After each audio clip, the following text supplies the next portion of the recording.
All right. Hi, everyone. Thank you for joining the first ICG meeting of the year. I hope you all had a good New Year and good snow days, and kicking it off here on a cold Wednesday. So we will get started with the welcome and introductions. And just as a reminder, our last meeting was in July, which was the joint technical committee meeting. And those minutes from July were approved via email.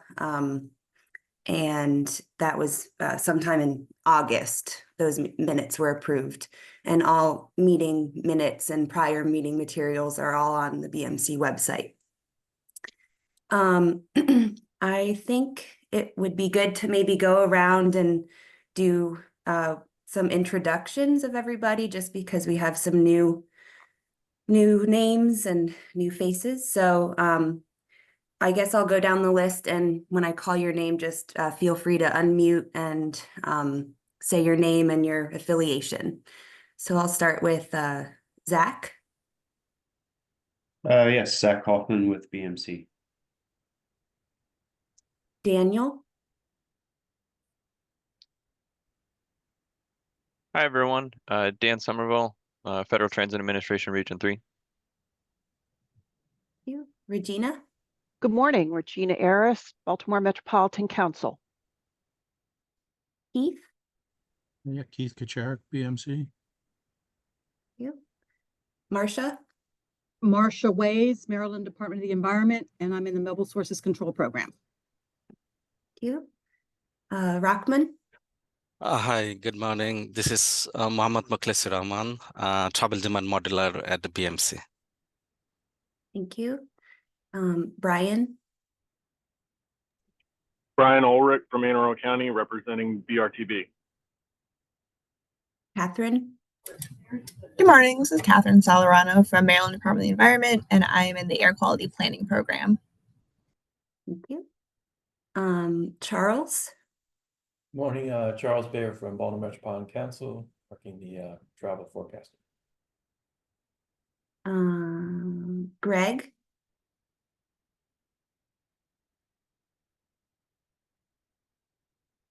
He had alluded that he has a. No, There we go. I'm here. It took me a second to turn everything on. I'm Gregory B. Code from EPA Region 3. I'm around the corner from y'all, so Howard County decided to close school today again. But anyway, nice to be here. See everyone. Thank you. And Demazia. Hi, I'm Endemazia Funkum. I'm the new TIP coordinator at BMC. Sophia. Good morning, everyone. This is Sophia Cortazzo. I'm with MDOT. Thank you. And Jasmine. Good morning, everyone. I'm Jasmine Champion. I am the Planning Program Manager for FHWA Maryland. Awesome. I think I got everybody on here. If I didn't, feel free to chime in. But thank you all for the introductions. So moving right along here to item number 2.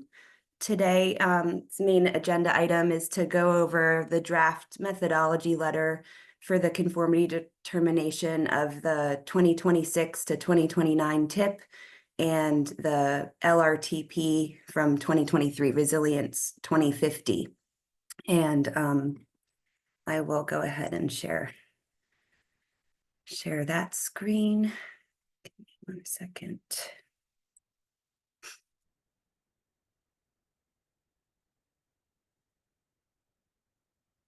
All right. And I was thinking the best way to go through this today is just kind of run through, so it's marked up in track changes, and it's the same letter from last year that was submitted to our federal partners, and any changes I made in track changes or highlighted things that I wanted to review with everybody. So can you all see the screen here with the highlights on the top? Yep. Okay, thank you. So I just wanted to make sure that the three administrators are all still the same here. Adam Ortiz, Valeria Remozia, and Terry Garcia Cruz. We are subject to change when we get that information for you. We'll let you know. Currently, we have someone acting. I could probably get that to you. So if you could please, Anna, send me an email so that I can get that to you well before the date that you can plan on sending this letter. Okay, Thank you. thank you. Thanks, Greg. Yeah, I guess I'll send an email to Dan and Jasmine as well, just to see if there's any changes there.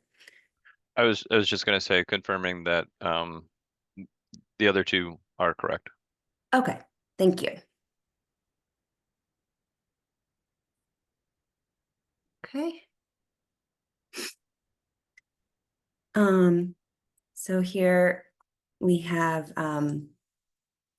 it's outlining what this letter is for, and it's the proposed technical work tasks for the conformity determination and the methodology assumptions to conduct the air quality conformity determination of the TIP and the LRTP, and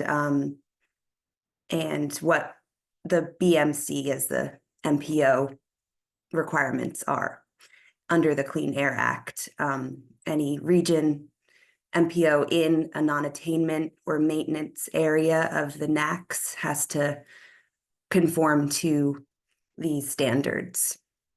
And I know the Baltimore region was recently bumped up to a serious non-attainment area for the 2015 ozone standard. So I added in some changes to this paragraph here. And I just wanted to see if any of you had recommendations or changes to this this paragraph about the reason for the bump up and the reason for still using the moderate mobile emission budgets.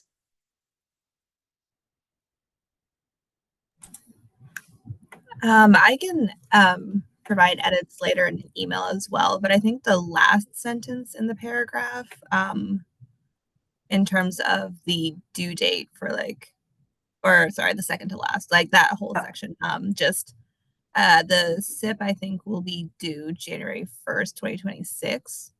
Okay. But yeah, we have to show attainment by the end of the ozone season of 2026. Okay.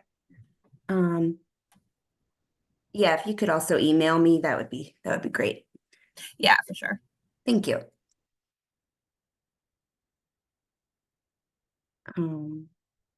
Anybody else have any comments? And if you don't have them now, feel free to email them to me.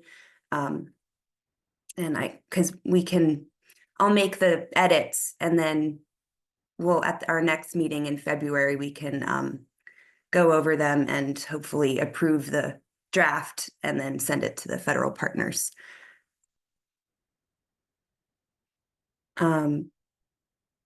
All right, so kind of moving along here, everything else in this next section is the same. We have the PM 2.5 standard is revoked. And the Baltimore region was redesignated to attainment of the standard in 2014. We also are no longer required to address the carbon monoxide NACs. And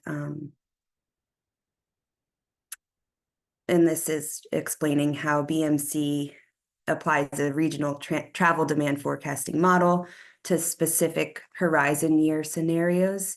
And this shows whether the BMC aligns with the SIP. So down here in the second section here, criteria and approach, I just wanted to, I highlighted here where we're using the 2023 motor vehicle emission budget still. This is what we used last year, and what we have is the current motor vehicle emission budgets that were developed in the moderate SIP. So I just wanted to make sure that was all correct.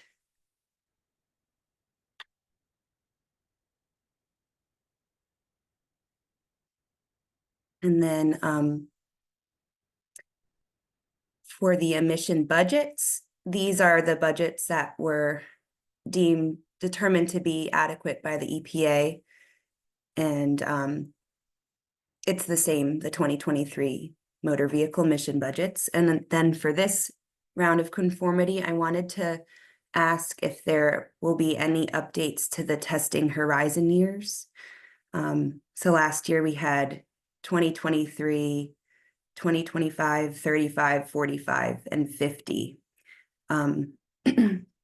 So I just wanted to hear what people thought. Well, I guess 2026 is a new attainment year, so that should be somewhere in there as well. Okay. I don't know if we still need the 2023. I can ask Roger or Marcia if you know off the top of your head, if 2026 would be the attainment year instead of 2023, or we keep 2023 and do 2026. I'm not sure, but we definitely need 2026 in there. Okay.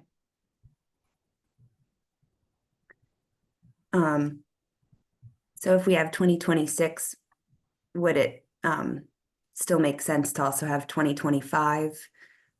I guess we can figure that out if Marcia or Roger don't know yet. Yeah, we can maybe swap it out. I don't know. Yeah, I'll double check and get back to you. Okay. Yeah, this is Marcia. Yeah, we'll have to talk about that internally, Anna. Okay. Thank you. And I imagine, yeah, 2050, that's still the date of the long range transportation plan. So I don't think that there would be changes past that. Correct. That's the horizon year at this point in time. Okay. Moving on to the travel demand modeling method. I think this is a BMC question, but I wanted to check if the 2019 validation is still current and if that's what we will be using this year.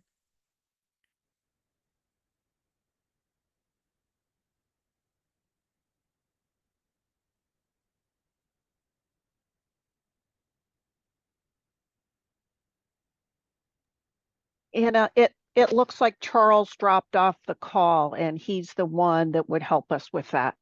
Okay. Okay, I can circle back with Charles.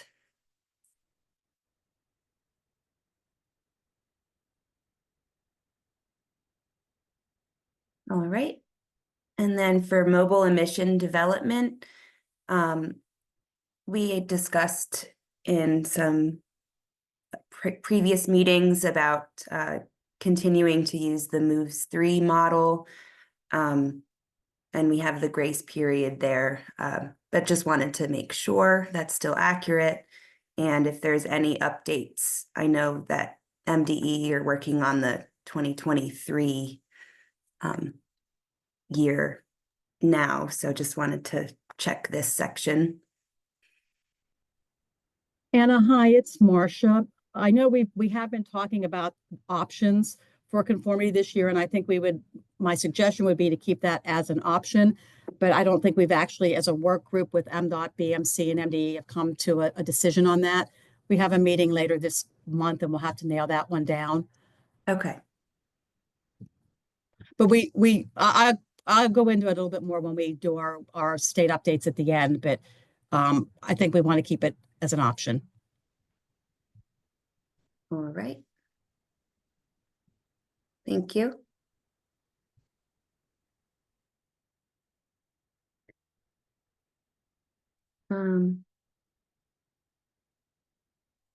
So the next sections, And FYI, EPA, we released a Moves 5 as well.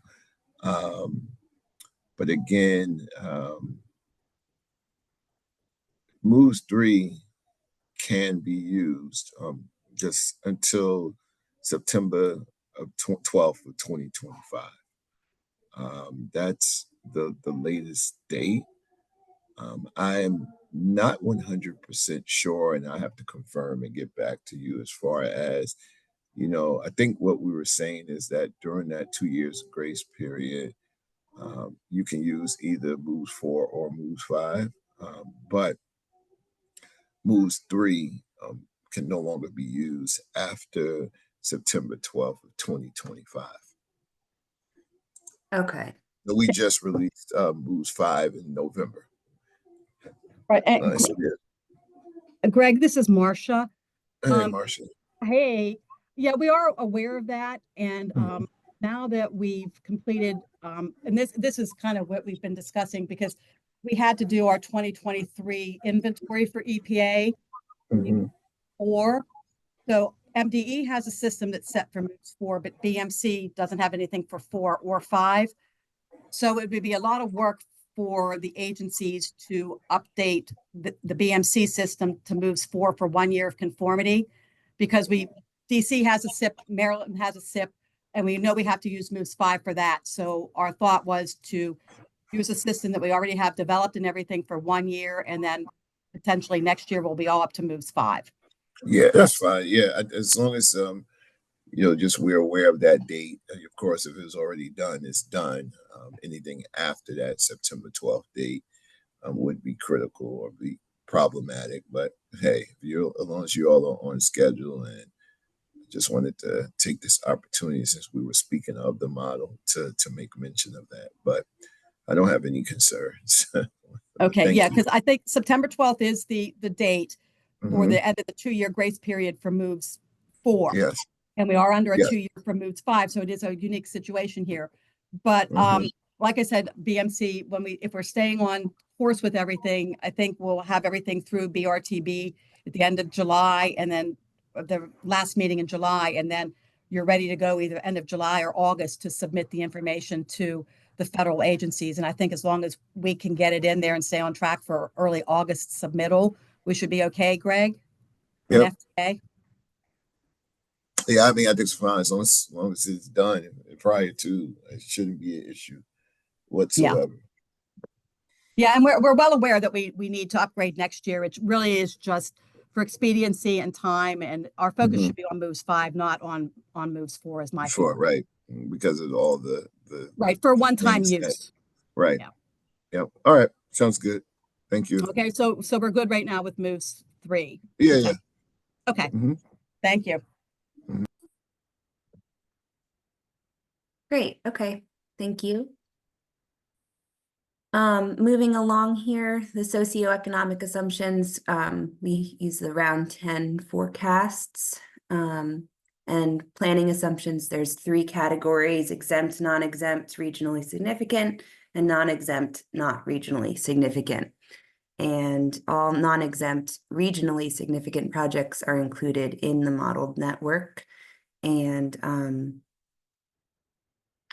we have the work tasks, which involved in the conformity analysis, and everything is the same. We receive project inputs, and then B through F will be updated here based on the decided horizon testing years.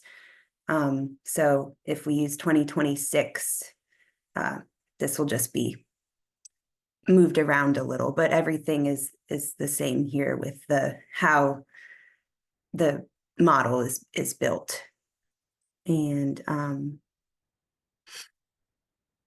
the next step is to identify and assess the emission effects associated with the non-model activities. And then we assess the analytical results. And I just highlighted this here because we will be comparing it with the 2023 motor vehicle emission budgets from the moderate area SIP. And then assess and document conformity results. And then we have a public review when the TIP and conformity determination are completed as a draft. It goes out for public review. And then in July goes and is presented to the Baltimore Regional Transportation Board. And let me move on to, so here we have, there's two attachments at the end of the letter. We have the TIP production schedule, and it just goes through roughly when things are due to BMC. So by the beginning of March, project information gets submitted to BMC, and then BMC staff goes through the submitted projects, works with you all to resolve questions, and then in mid-March, before our April meeting, I'll distribute that list of projects and the draft conformity categories to you all. And then in our April meeting, we will go through those categories and see which projects should be exempt or not exempt from air quality conformity. And then in May and June, we kind of start our public engagement process and public review. And then there's opportunity for public to comment at BRTB meetings. And in July, we have the resolution on the TIP and conformity presented to you and the technical committee. And then the end of July here, we have the final document ready for printing. And then the same thing with our conformity analysis schedule. So today's January 8th, we're reviewing the draft, and then we will make edits, and then by our next meeting, be ready to approve the draft and send the final copy to our federal partners. And then in March, BMC will work to get the project list, and then in April, we'll go over those the lists of projects, and in May is when, or I guess in March and April, the modeling will start, and then in May, the analytical results are presented to ICG. And yeah, then public review and BRTB approval in July. So that's the letter. Does anybody have any other questions or updates for now? And if you would like to email me later, we can do that. But just wanted to run through it quickly and see what we have so far.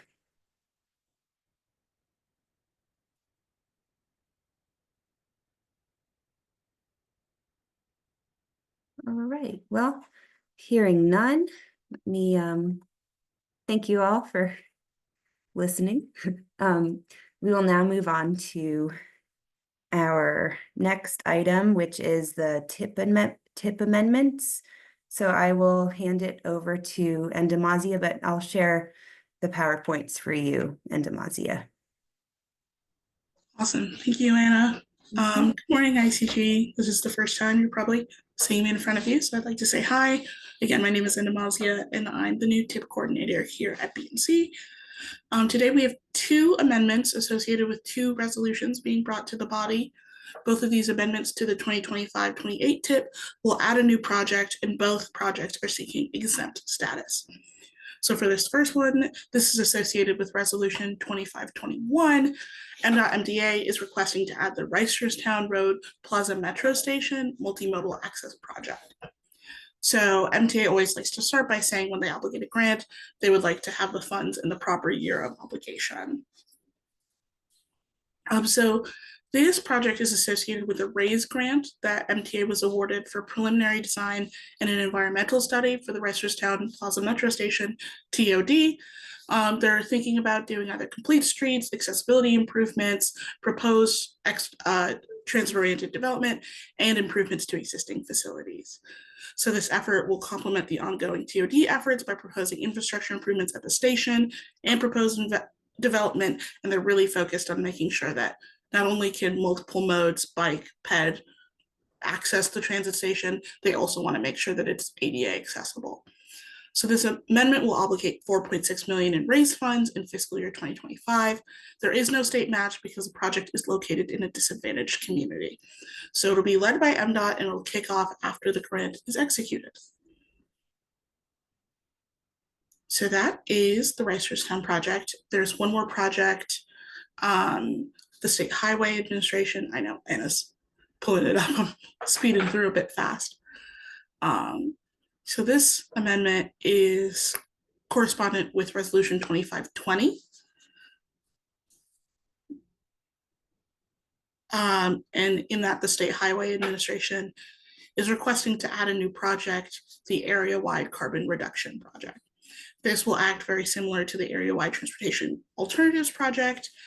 It'll be seeking planning, engineering, right-of-way, and construction funds throughout fiscal years 2025 to 2028. And its focus is really on projects that, upgrade public transportation facilities, congestion management, energy efficient traffic control, street lighting, and just efforts to reduce environmental and community impacts of freight movement. Yeah, so they're requesting the following funds between fiscal years 25 and 28, $1 million in planning, $4.2 million in engineering, $1.1 million in right-of-way, and $15.7 million in construction. And that is all about the area-wide carbon reduction program. I can take any questions on either project. Hey, and Demasia, this is Sophia from MDOT. Just to clarify, these are both new projects that were not previously in? Yes, that's correct. Okay, thanks. Just wanted to make sure I'm on the right page here.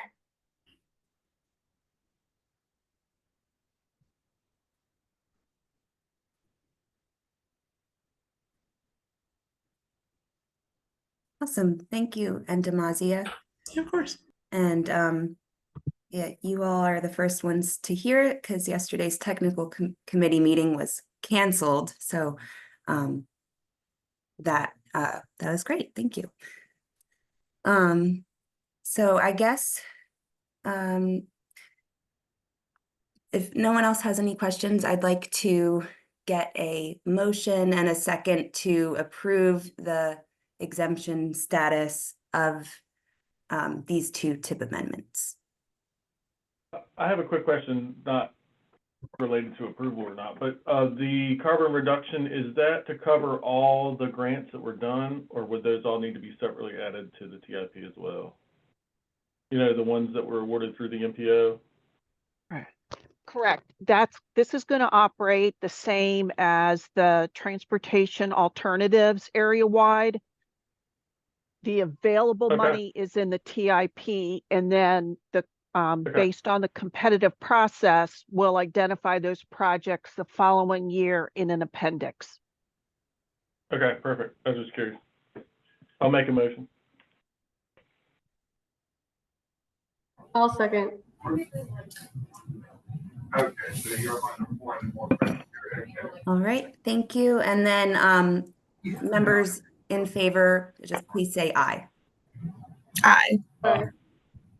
Great. Thank you all. So the tip amendment conformity status is approved and both are exempt from air quality. Let me pull back up the agenda really fast. find it. There we go. All right, so our fourth item on the agenda here is the member update. So I'll just run down the list and so starting with Brian, BRTB, if there's any updates. I'm sure there is, but I don't have anything prepared.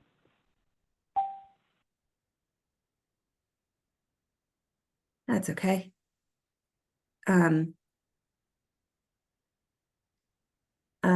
MDE. Yeah, that's historically. Marcia, did you want to give an update? Yeah, I can go ahead and start, Catherine. We talked a little bit about it before when we were talking about the conformity letter. But every 3 years, MDE is required to do a statewide inventory and submit that inventory to EPA for progress purposes. And 2023 was the latest inventory year. The inventory is due to EPA on January 15th, 2025. So pretty much 2024 is spent managing or getting that inventory ready.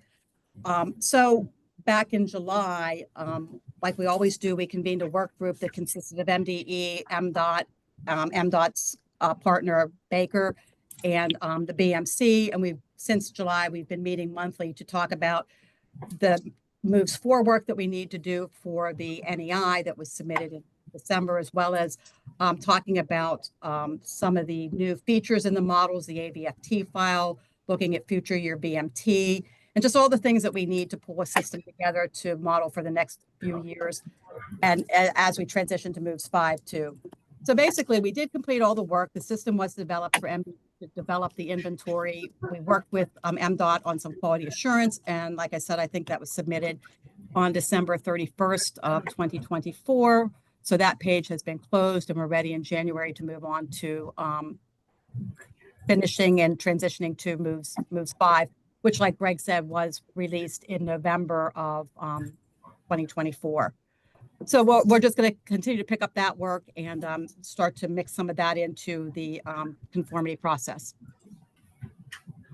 And I guess one other thing I had is MDE, we did make an amendment to our advanced clean truck regulation late last year. During the adoption process in 2023, we had received some comments about allowing additional lead time to generate credits. So it was an amendment to allow an additional year or 2 years lead time before the program's implemented to generate credits for the manufacturers. And that was finalized, was published in the Maryland Register on the 13th of December and became December 23rd. And that was everything that I had. Our legislative session starts today, so the roller coaster will begin. The roller coaster ride will begin. And that was everything, unless you had something, Catherine. No, I think you got everything. Thank you. Awesome, thank you. MDOT, any updates? Well, thanks for Marcia to giving the full rundown on that work group. So I'm off the hook having to talk about that, and definitely feel the roller coaster comment. I think we're in the calm before the storm today on the first day of session. So I will just share one update. I'm not sure how relevant it is to all the folks on this call, but since we were talking about CRP just now, I will make mention, if in case anyone's not already aware, if you ever worked with Sean Kiernan, he was working on the CRP projects with MDOT. He is still with MDOT, but he's switched roles. So he's now with the regional planners. So if you've ever worked with Carrie Snyder and Dan Janisak, he's now in that group. And so just thought I'd share that in case relevant to anyone who's communicating with the MDOT regional planner folks. Probably not as relevant about the carbon and climate. I'm not sure how much you guys all need to coordinate on that. But anyway, just a little shift with MDOT there. And I don't think I have any other updates to share today. Thanks. Thank you. Sophia, do you know who would be the new contact for CRP? I think it's still in the works. So we are actually going to have a new employee starting in a couple of weeks so our team right now, which works on air quality and electric vehicles, we are getting a new director who she is going to be in charge of not just air quality and electric vehicles, but also climate, I think is in her title. So I think it sounds possible that CRP might be somehow shifting under her new group. I mean, it's not really a new group. It's still going to be, you know, me and Virginia in the air quality team, but we will have a new director. And basically, we're still in a waiting game, seeing to hear how that will all shake out. I think Sandy Hertz and her team, who obviously was heavily involved in the first round of CRP, will still be involved as well. But feel free to reach out in a few weeks if you need a specific point of contact. I think we'll have it a little bit more figured out by then, because the second round of CRP is opening January 29th, I'm pretty sure, if I'm not mistaken. Okay. Awesome. Thank you. Yep. All right, Greg, do you have any updates from EPA Region 3? I have nothing new other that I haven't discussed, and we spoke about the PM standard that was in the past. Yeah, I don't have anything new. I took the opportunity when we started speaking on the moves model to state what I wanted to say. Sorry about the glare, but just Happy New Year to everyone. Looking forward to what this brings. Thank you. And Jasmine, any updates from Federal Highway? No updates on today. All right. And Dan, FTA? No significant updates of substance for this group specifically. We've been working closely with FTA over the past couple months, obligating a number of grants, and just been keeping busy with that. Awesome. Thank you, everybody. Anna, Oh, sure. Yep. I have one more small update. It's related to the Advanced Clean Truck Program. Our 2023 legislation required MDE to do a needs assessment and deployment plan, and that was due December of 2024. Unfortunately, the procurement process is rather lengthy for the state, and but we have made progress. We have a vendor selected, contract awarded, and we're having our kickoff meeting for that process this afternoon. So we're hoping to complete that about a year late and towards the end of this year. But we are getting that started today too. Great. Okay. Thank you. And does anybody have any other business before the ICG today? All right. Well, I think that concludes our meeting for today. So our next scheduled meeting will be February 5th, 2025 at 9:30 a.m. And that's another virtual meeting. And I will get the meeting minutes for today and the agenda 2 weeks in advance of that meeting posted on our website. And we'll work with the appropriate folks today to make those edits to the methodology letter. But yeah, if anything else pops up in between now and then, please feel free to email me. And yeah, looking forward to talking to you all in a month. Cool. Thank you. Thank you, Hannah. Thank you. Thank you. Thank you. Have a good one. Thank you. Have a good one. Bye.